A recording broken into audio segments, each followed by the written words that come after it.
So a new case I want to share with you guys, looking like it's going to be a very high profile case. It's already pretty high profile. It's dealing with the Queen's mom, or Orsolya Gaal. I think Orsolya, I think she's Hungarian, and I think Orsolya is a variation of the name Ursula. So it's almost like Ursula Gaal, but Orsolya, right? The question is, was she slain? She's, I think, a 51-year-old woman, mother, stay-at-home mother of two teenagers, one 13 years old, the other 17 years old. And so the question is, was she slain by a known intruder or not? That's kind of the question we're at now. And a lot of people have been talking about this being a mystery. It's a kind of a murder mystery. There are two main reasons why I don't think Orsolya's killer was an intruder. Firstly, there's no sign of forced entry. Some people are saying that she had an affair with a handyman, and so he would have had potential familiarity with the home and access. But due to the nature of her injuries, I don't know whether someone who'd had an affair with her would have a huge grievance. It's just a kind of a question. One could put it another way: would someone who had an affair have such a huge, deep personal grievance, with someone?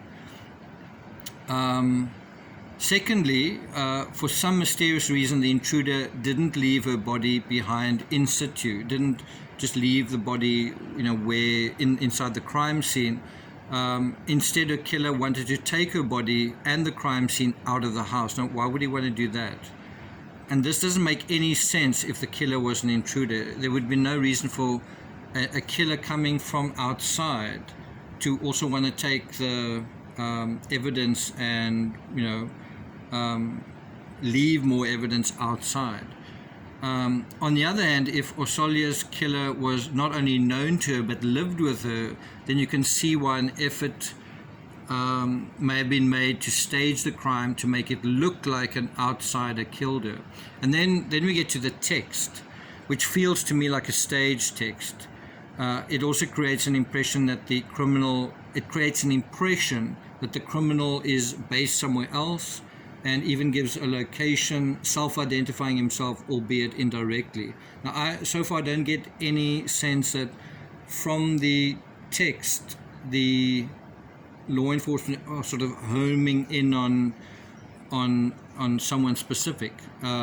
It doesn't seem to really lead anywhere specific, that so-called clue. Now, without knowing without knowing the family history, it's difficult to know if this message refers to an actual event in the family backstory. There was an occasion where she went for a walk out at night, and so there was some kind of incident. But where exactly that happened, I'm not quite sure. But given that Orsolya appears to be a stay-at-home housewife and not a cop or a lawyer, it's difficult to imagine how the content of the text is true. She's not sentencing criminals to imprisonment every day.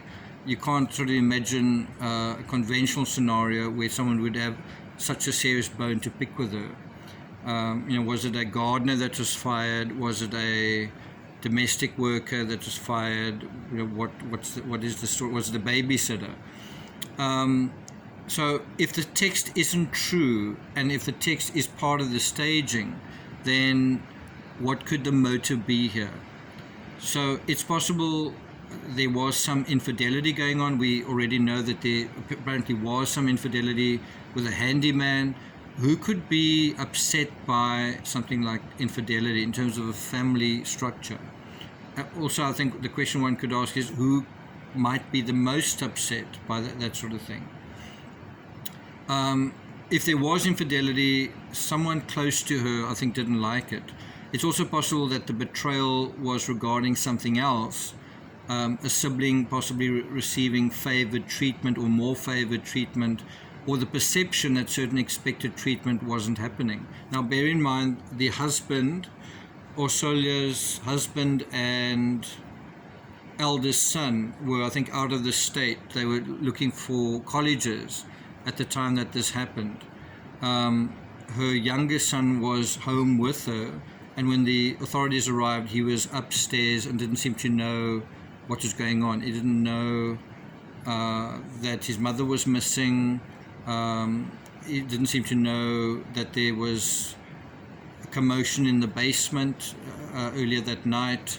She was reported missing just before 8 and in the morning. I think it was a Saturday morning, and there's a blood trail leading from the house half a mile down the road.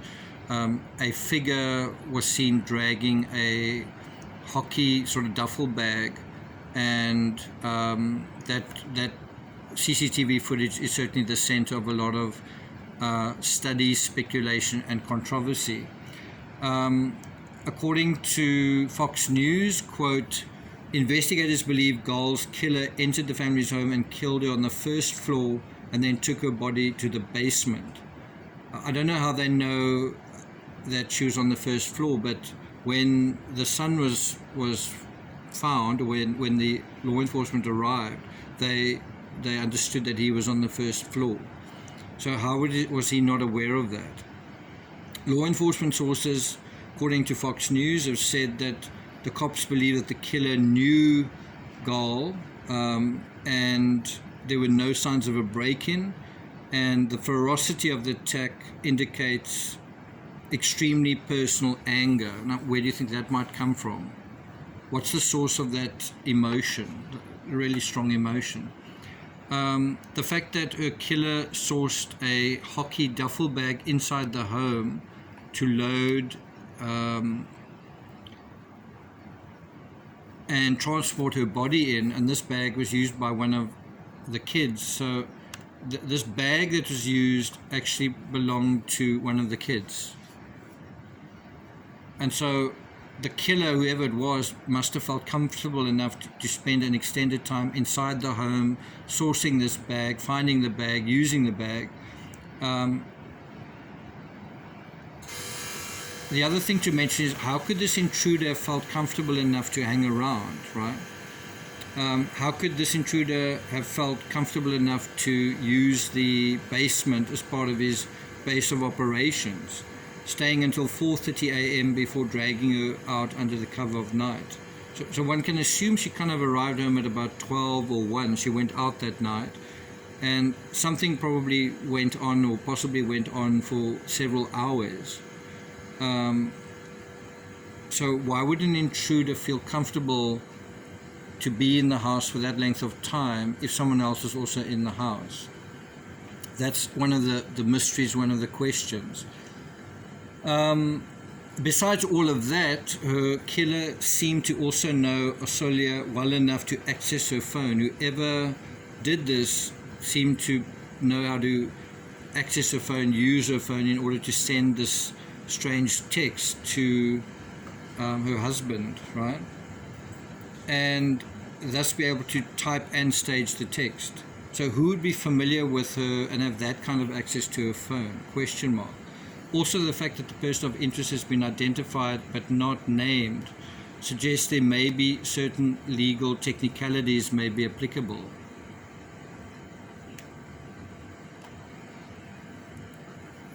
So I'm not going to take it further than that, but I will be continuing to pay attention to this particular case. So if you're interested in this particular case, you're new to the channel, make sure you subscribe, like, share, leave a comment, and I'll see you guys next time. Take care.